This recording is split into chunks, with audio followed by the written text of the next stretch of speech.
What's going on, FA Nation? Jon Impemba here with James Grande. Welcome back into the Quick Pitch MLB DFS podcast / live stream DraftKings breakdown for Friday's 14-game main slate.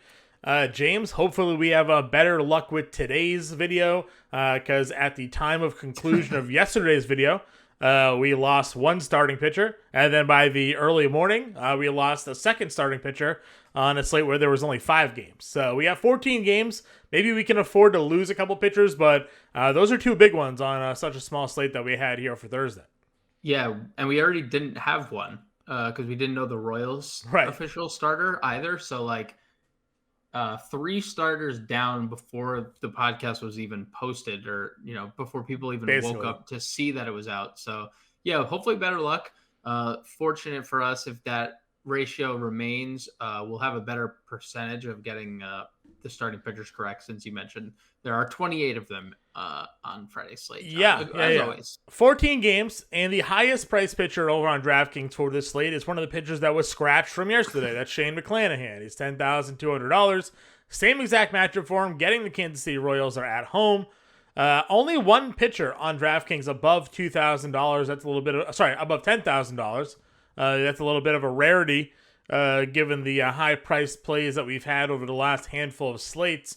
But we do have quite a few guys in the 9K range. Aaron Nola against the Mets. Chris Bassett, opposite of Nola in that game against the Phillies. Lance McCullers, James, against the Atlanta Braves here at $9,400. Blake Snell at home against the Washington Nationals. Alex Wood on the road in Coors. We have a Coors Field game here in 14 games. And Kyle Wright at home against Houston.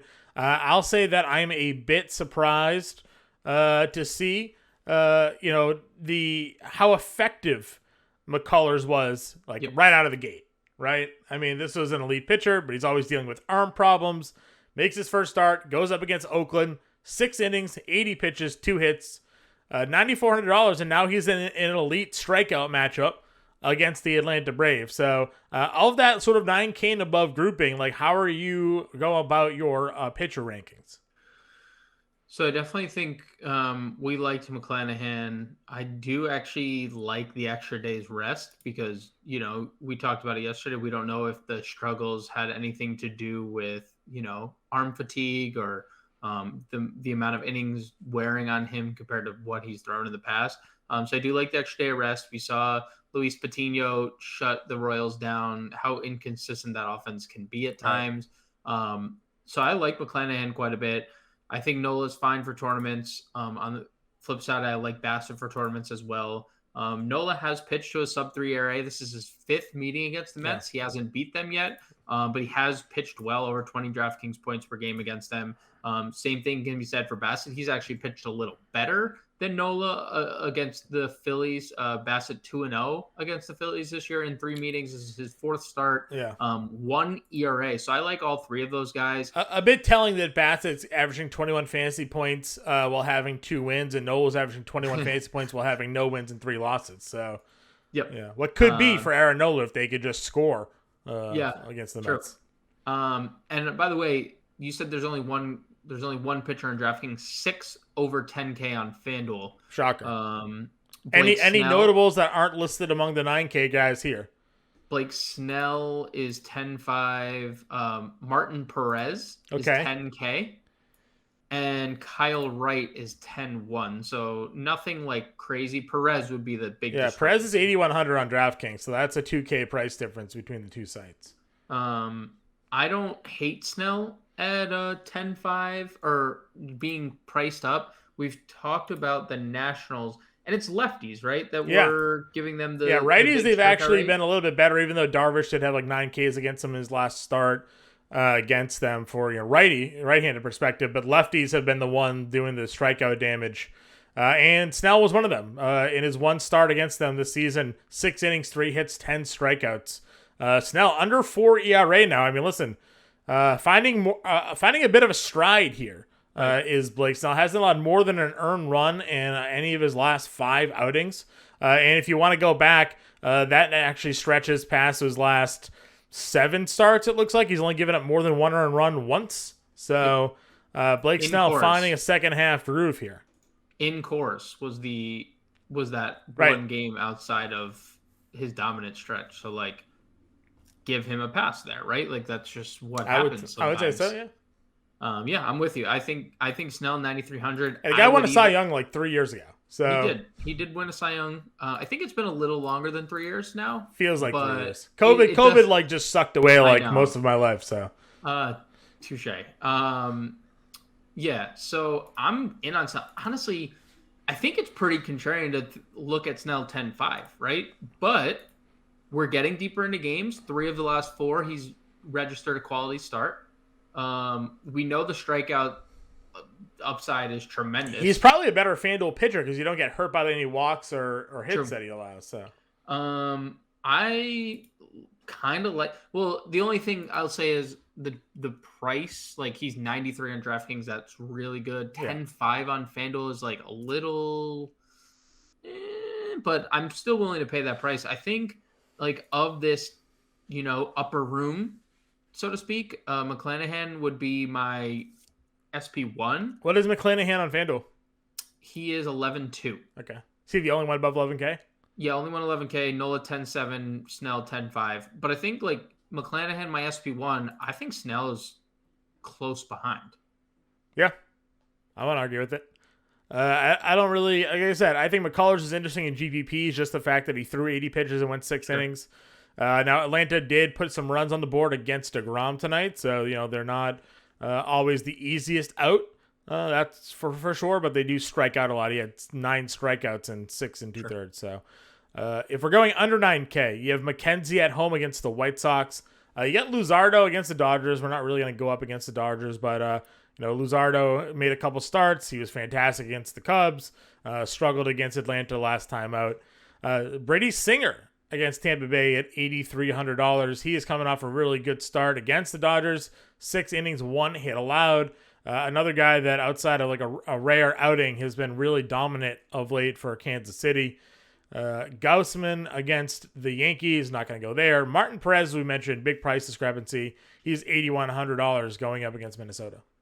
Can I ask you why you wouldn't go against the Yankees for Kevin Gaussman? Yeah, I mean, you're right. You're probably right. Outside of last night's like miracle grand slam and extra innings, sure. What they scored? He's been a bit shaky of late. I mean, Fair. he had Minnesota, Tampa Bay, obviously good starts there. Rocked by Cleveland, rocked by St. Louis. Boston got to him a little bit, So, you're right. It's a great price tag for him. It's one of the lowest price tags we've seen from him in a little bit. He was 8,200 in his last start and did get hit. So, my worry is that the Yankees aren't this bad, and it is Yankee Stadium. They're not this bad, but like they have been this bad. So sure. and obviously this is like we think that it's going to end. But you also look at the Yankees lineup, like the back half, they're starting 2 rookies and their catchers there. Gleyber Torres is a complete wild card. Andrew Benintendi has been trashed since getting to the Yankees. Like, you get past that top 4 of the lineup. He'll probably be rather contrarian then. I honestly don't think anybody's going to play him against the Yankees. I mean, 8,200, 9,300 on FanDuel, I don't hate, but like sure. 8,200 kind of stands out because you talked about the rest of the guys. Like McKenzie's fine, I think. I think we'd both be interested there. I think there's some strikeout upside with McKenzie. Good home numbers. He's faced the White Sox twice, 10 innings, 2 earned runs allowed. Right. So I think like there'd be some ownership going his way. I'm not, like you mentioned, Luzardo. I mean, we know it is like so good and so bad, all mixed into one pitcher. Right. You can go Singer. You mentioned coming off a great start, and he's been more consistent lately. Probably another contrarian play. It's a good pitcher's park in the Trop, but like you said, nobody's going to play Kevin Gaussman against the Yankees, and right. I'm not like putting my like career on the line, saying like Kevin Gaussman is going to shut the Yankees down.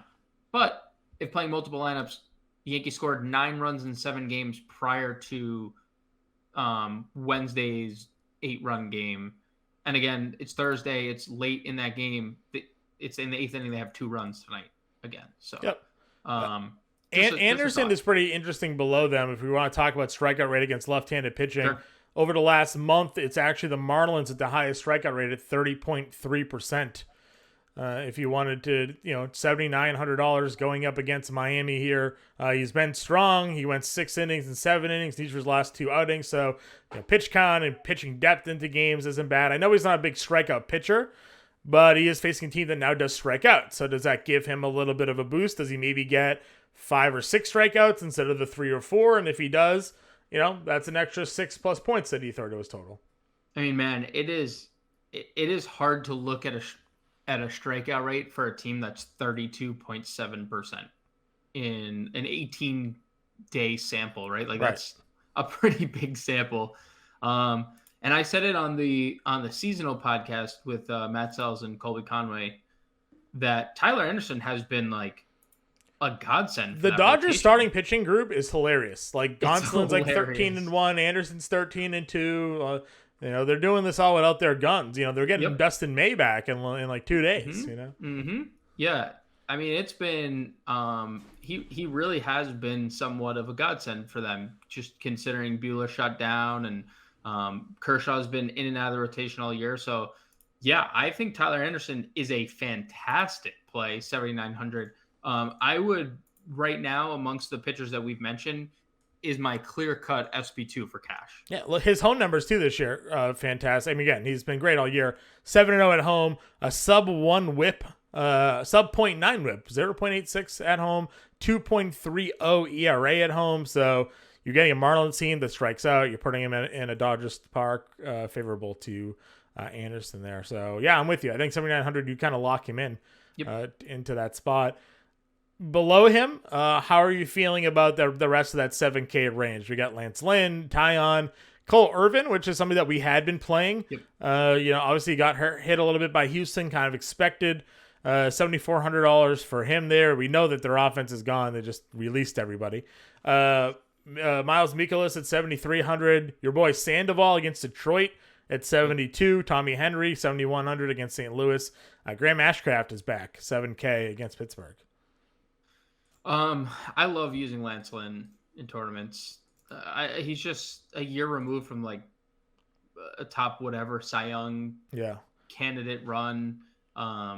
We've been getting slightly better results more consistently lately. I mean, 3 of his last 5 starts have been quality. Yeah, shut them out. Shut this same Cleveland team out over 6 innings 5 starts ago.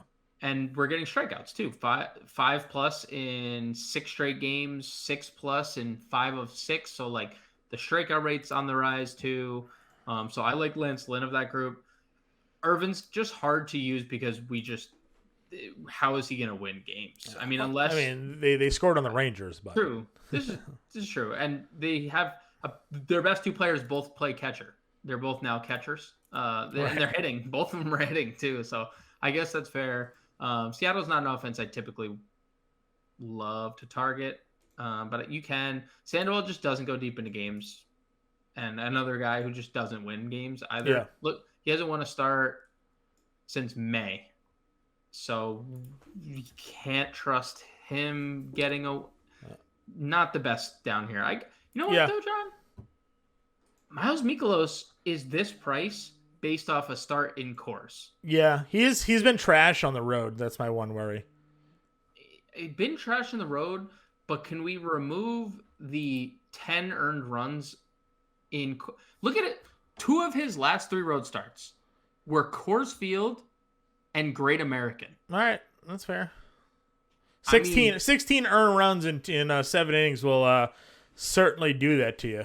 Look through the logs though. Like the rest of the year, he has not pitched poorly in really any start other than 1 home start against Milwaukee earlier in the year. Yep. And that was in May. This price is actually based on his core start and his Great American start. And then the 3 starts surrounding that were tremendous. And he's just coming off 8 innings, 2 earned, 6 strikeouts. Yeah. Just throwing it out there. Like, I don't mind it. Like I said, and you're right. You look at his splits.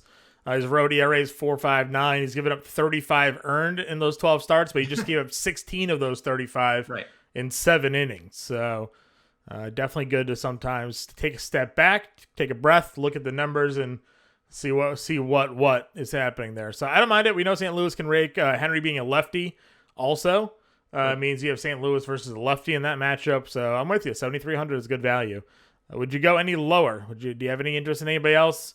I've periodically touted the Jordan Lyles home experiment.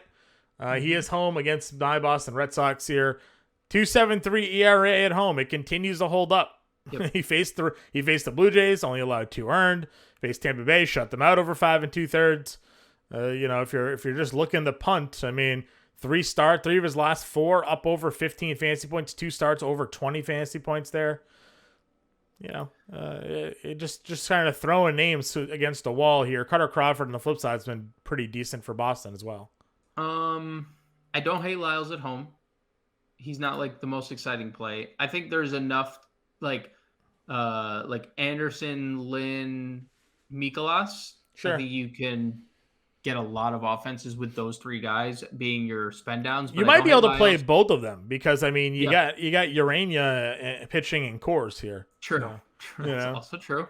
And Espino in San Diego against the Bryce Wilson. I mean, I know it's the Reds, but like he's bad. Sure. I actually don't hate Lyles, Crawford, Manning, like that trio of pitchers. I know Manning not coming off like his best outing. Yeah, we touted him and then he got lit. Yeah. So he's been pretty decent. The one thing we just say over and over and over again about the Angels is that they just strike out so much. Yeah. There's some upside for Manning there. Yep, I'm with you. All right, let's go to catcher. Again, big slates, a lot of catching options here. You got W.D. Smith with the lefty matchup against Luzardo. If you wanted to go there, we got Sean Murphy. I guess it's a reverse splits matchup, right? Because Marco Gonzalez better against the lefties, so I take that. Kirk against Tyon. We know how bad Tyon is in Yankee Stadium. So blue light special there with the. Isn't that reverse? I think it's reverse. I think Tyon's good in Yankee Stadium. Is he good in Yankee Stadium? Yeah. Okay. Yeah, he's better in Yankee Stadium than he is on the road. You're right. That's rare. That doesn't seem like it happens often. No. Still think you can go with Blue Jays though. That's sure. fine. Anybody else in this mid tier? Cal Raleigh gets the lefty matchup. Yeah, I think he hit 2 home runs the last time we had the lefty. Literally his last game. Definitely Cal Raleigh. Rest of the mid tier. I mean, Padres catchers, Rockies catchers. Haas gets the lefty matchup. It ultimately, John, doesn't matter. Joey Bart is $2,500 in course. Just true. 440 average over his last 10. Just pencil him in. Pencil him in your lineup.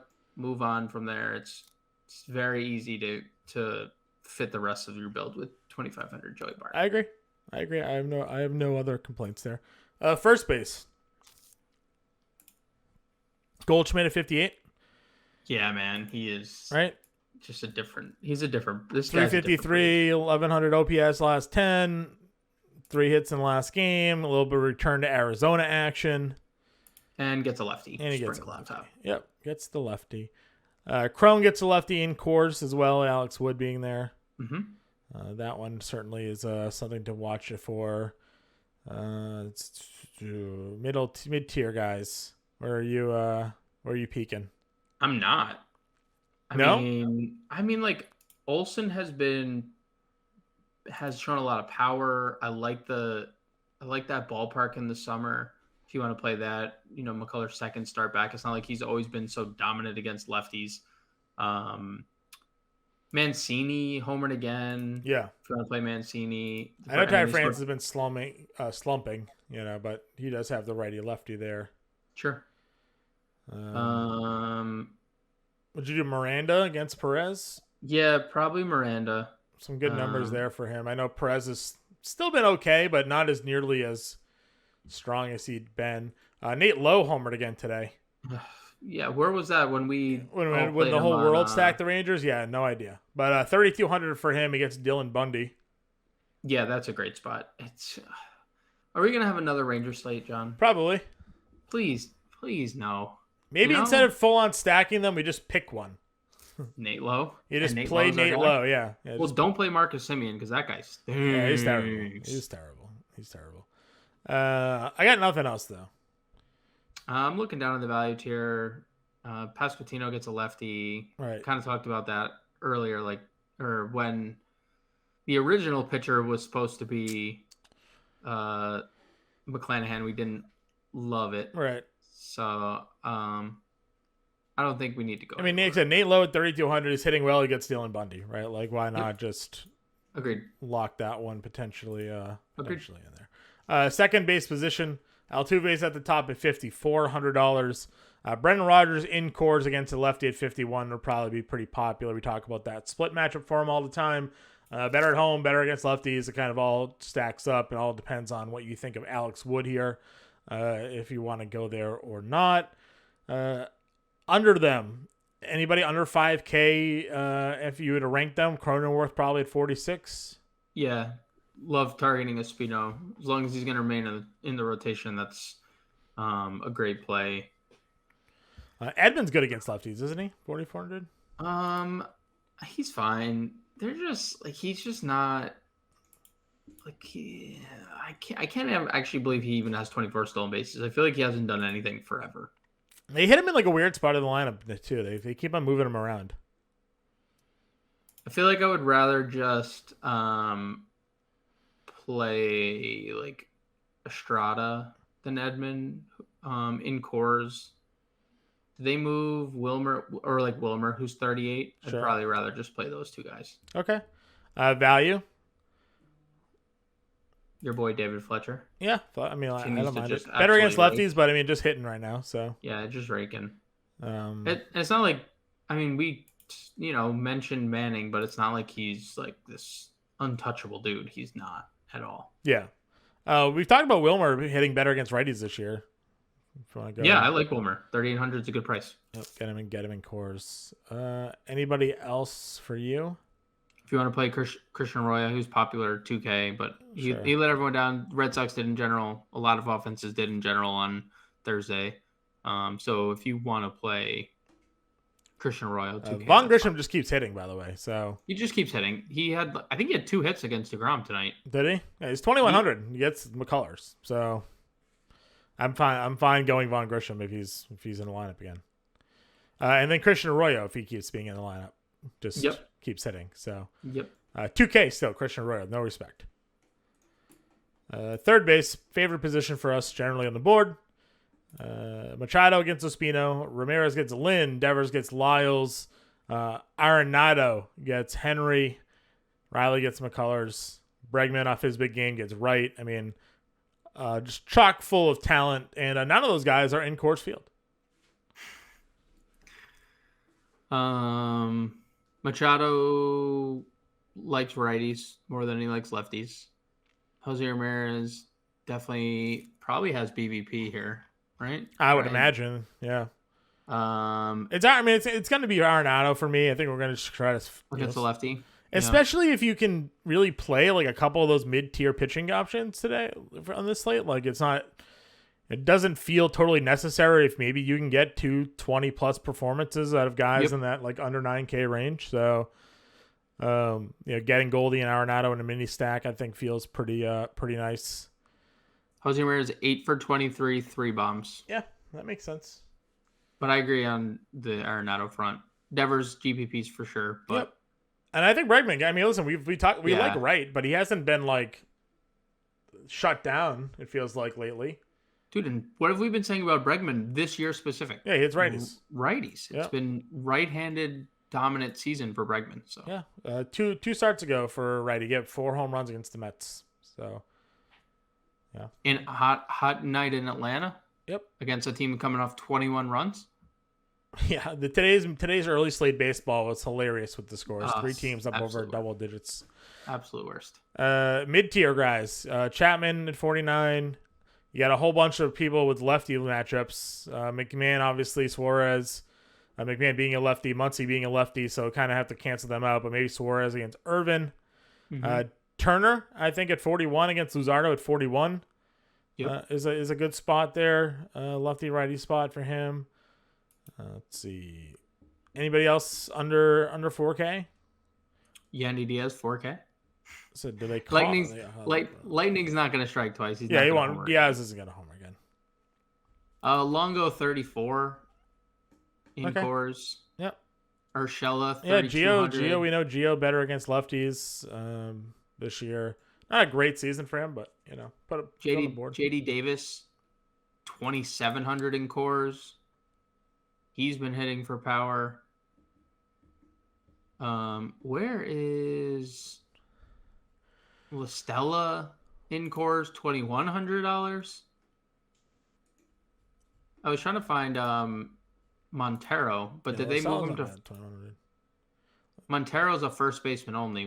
We didn't mention him, but he gets a righty-lefty matchup. All right, let's go on over to the shortstop position. At the top here, we got Trey Turner at 6,200, Lindor at 57, Seager at 53, Bichette's up to 52, Swanson at 5K, 5K in a glove grouping. Turner gets the lefty matchup. He is expensive, but we don't mind targeting Luzardo here. Seager at 53. I know he's burned us a little bit of late. He gets the Bundy spot. What are your thoughts on this top tier?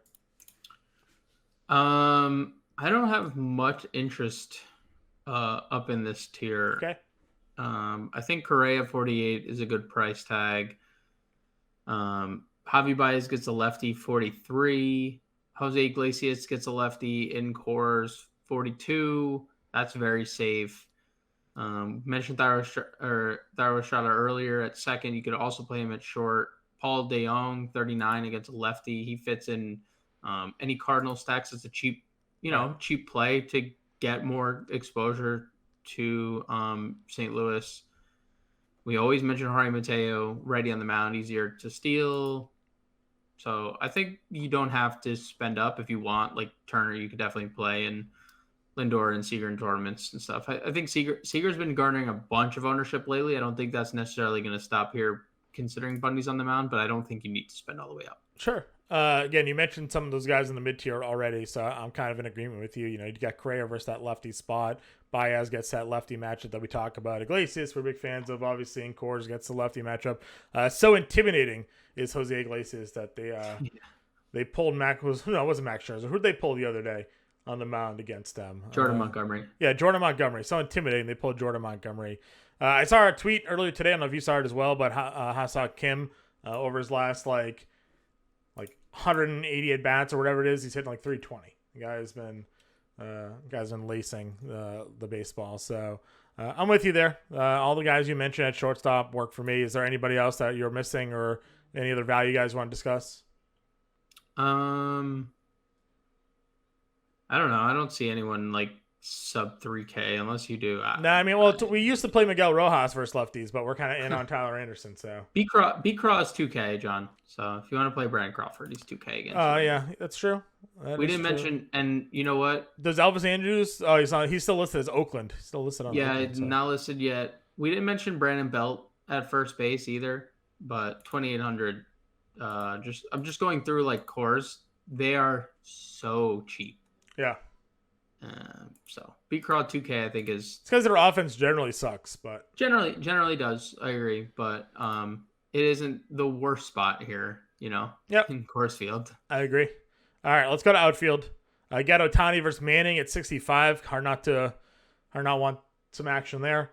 Yep. You got Judge we've talked about, league home run leader. Gossman tough spot for him. Betts has been trending better against righties, but we know Luzardo 6,300 for him. Soto at 61 against Espino, and we got Buxton back up over 6K because he has that lefty matchup. Yeah, I mean, if you head over to the Fantasy Alarm Discord, I'm going to pull it up real quick. Pete Cole posted this quote tonight, and he said, Albert Einstein, the definition of insanity is doing the same thing over and over and expecting different results.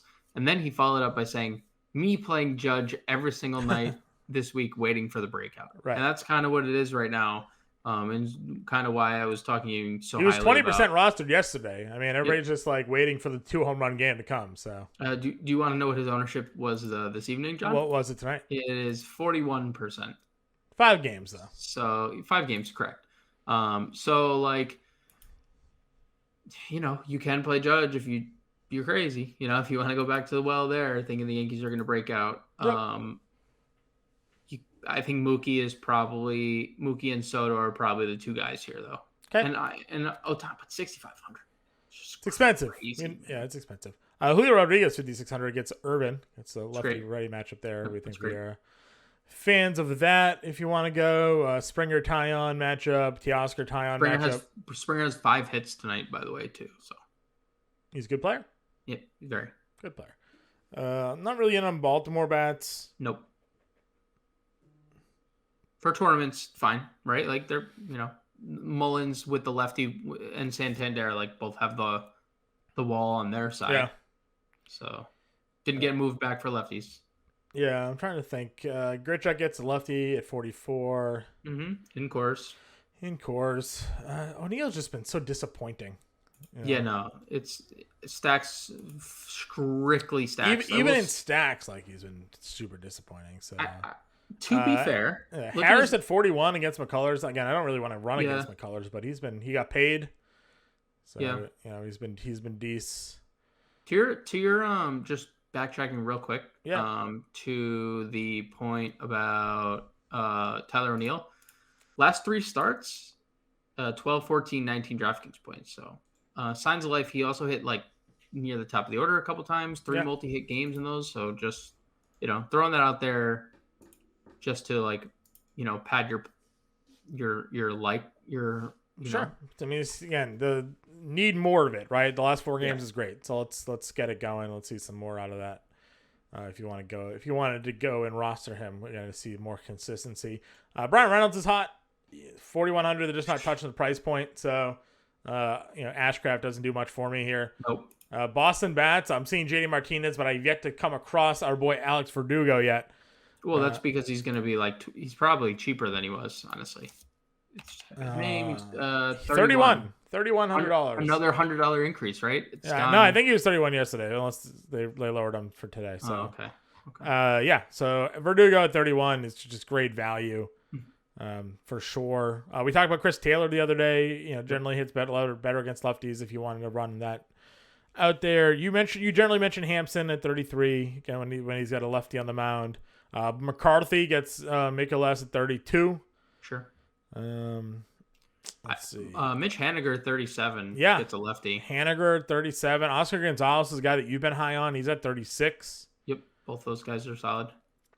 Yeah. What do we do with the Giants? They're also cheap. Jock, 39. Yastrzemski, 29. So I'm 100% playing Lamonte Wade. That is my favorite Giant play of the day. Because all he's doing right now is hitting home runs. So if I were to pick one Giant, like if you were to ask me, Joey Bart and Lamonte Wade. So 2, I'd play Joey Bart and Lamonte Wade. Those would be the 2 Giants I'd be 100% in on for this slate. But Lamonte Wade, $2,400 for Lamonte Wade. Not bad. So yep. Lots of power lately. Dylan Carlson's better against lefties. So he's also cheap if you want to go that way for your... He just stinks. They should have dealt him for Soto. Yeah, well, you know what? They traded Bader for Montgomery instead. So can't say I blame them there, huh? No, but I'm just saying, I believe his numbers against lefties are pretty legit this year. Though. No, he's been You're correct, and he's been hitting at the top of the order against lefties too.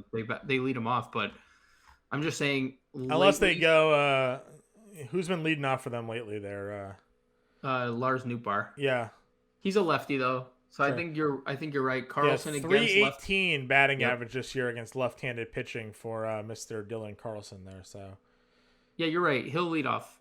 And hey, if Nootbaar is in the lineup, 900 OPS too, dude. He's killing lefties. Yeah, killing lefties. Just hasn't been good lately, but can't say I fault you for the call. Sure. I do. Nootbaar has not been great against lefties. I understand that. Has been pretty good in terms of fantasy production lately. So yeah, I agree. Let's see. Any other value? I mean, you're in on all the Giants. So Yastrzemski, despite his not necessarily horrible struggles. It's more Wade. Okay. It's more Wade specific in the outfield. I don't think you need to go below Wade, truthfully. Maybe this Winton Bernard kid that the Rockies called up. He has 2 stolen bases in 4 games, 3 hits in 3 of 4. 2K. So Okay. Will Myers has been hitting the ball a little bit better. He's first base outfield, so he has. I can go either way there. All right. So give me your home run call then. Since we are avoiding the old Coors Field, We are. Shoot. You go first. I think I feel like you're gonna go Goldschmidt. I am gonna go Paul Goldschmidt. Yeah. That was my guess. Oh, this is tough. I almost don't have one. I'm almost gonna plead the fifth. How are you not? I mean, I know why, because you can't play him. That's why. What are you gonna say, Lamonte Wade? Yeah. How are you not playing Lamonte Wade? I would 100%. That would be my first choice. What are some spots that we like overhaul for me real quick? Who do we like? I feel like I just blacked out this. Who do we like? Well, we like St. Louis against Arizona. I think that's a team that we've kind of targeted as running up against. We've talked about the Dodgers against Luzardo coming, with the way he's kind of come back and pitched off of as a way to go ahead and target him there. We've discussed obviously the way Boston has hit lately. If we wanted to go against Jordan Lyles, we've talked about Texas with Dylan Bundy. I'll go Soto. Nate Lowe and the power there. San Diego against Espino too. Yeah, San Diego against, right, exactly. I'll go Soto. Soto? Okay. So you got Soto. I got Goldschmidt. That is the podcast. As always, you can find us in the Discord. If you are listening or watching, Discord is the premium Discord, which you can get access to right now. Going to fantasyalarm.com. You click on the pricing page. We have the All-Pro Access package. You go monthly subscription right now. If you use code NFL50 during the monthly subscription, first 6 months are just $19.99. It's 50% off, and that gives you access to all DFS and seasonal content that we have on site for the next 6 months, which means it basically takes you through the NFL season, end of MLB, start of NHL, NBA, you name it, we cover it. NASCAR, MMA, it's all included for you. So you make sure you go ahead, click the links at the bottom of the videos. Go to fantasyalarm.com if you're listening to this on your iTunes or Spotify, Stitcher, you name it, and click the pricing page and get access to that now. Any final words of wisdom here, James?